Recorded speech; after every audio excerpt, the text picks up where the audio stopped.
Sophie Jerkens?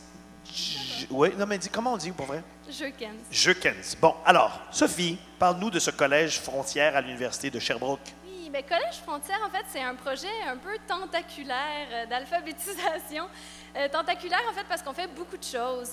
On a tout un volet de prévention en alphabétisation, donc plus auprès des enfants, pour vraiment essayer de les mettre en contact avec la lecture le plus tôt possible, dans une approche vraiment de découvrir le plaisir de la lecture, découvrir comment ça peut être intéressant, comment ça peut amener à apprendre, tout ça.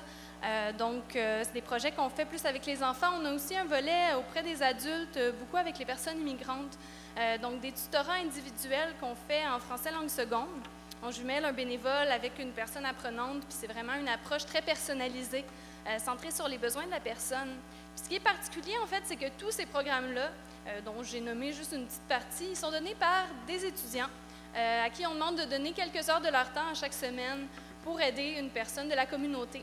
Donc, c'est vraiment de mettre en contact les étudiants, l'université, avec la communauté dans laquelle ils vivent. Avant de participer, je te pose la question très personnellement, avant de participer à ce projet-là, est-ce que l'alphabétisation, c'était une préoccupation criante pour toi?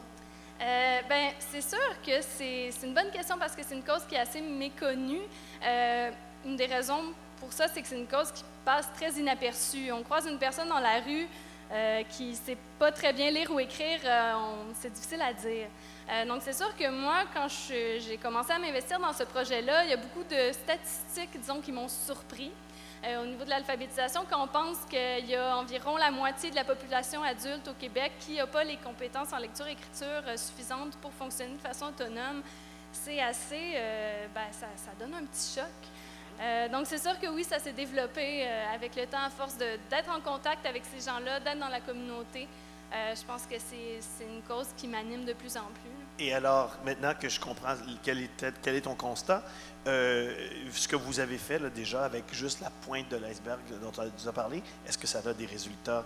C'est sûr que oui, en même temps, c'est sûr que on joue sur du long terme. Apprendre à lire, ça peut prendre toute une vie, mais il y a quand même des petits indices des fois qui nous font voir que oui, ça sème des étincelles. Par exemple, dans les activités d'éveil à la lecture qu'on fait avec les enfants, dans des garderies en milieu familial, souvent, on voit une différence entre le début du programme puis la fin. Au cours d'une même session, les éducatrices nous disent les enfants, ils regardent vraiment plus les livres qu'avant. Ils constatent dans leur milieu que oui, ça fait une différence. Puis ça, des enfants qui regardent plus de livres, ça donne beaucoup d'espoir pour l'avenir, en fait. Bravo, Sophie, merci beaucoup. Et bravo à tes camarades de Collège Frontière à l'Université de Sherbrooke.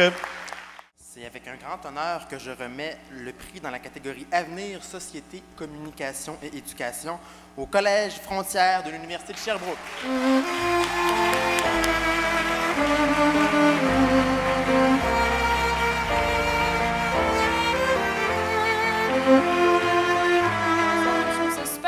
De voir que dans un gala où on parle d'engagement de la part d'étudiants d'université, on fasse aussi, d'une certaine façon, on appuie aussi une forme d'éducation qui est plus alternative. Je pense que c'est un peu ce qu'on fait.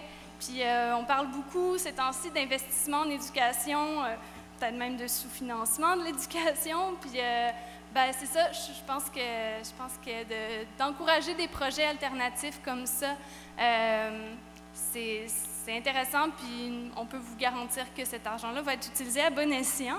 Je remercie à Maude et à Mylène qui nous ont aidés toute l'année dernière et encore cette année à monter ça, puis à tous les bénévoles qui sont là avec nous cette année, aux autres filles qui sont sur le CO avec nous encore, pour organiser tout plein d'activités, justement, pour l'alpha, puis pour vivre le tentaculaire. Merci beaucoup. Merci, bravo. Bravo.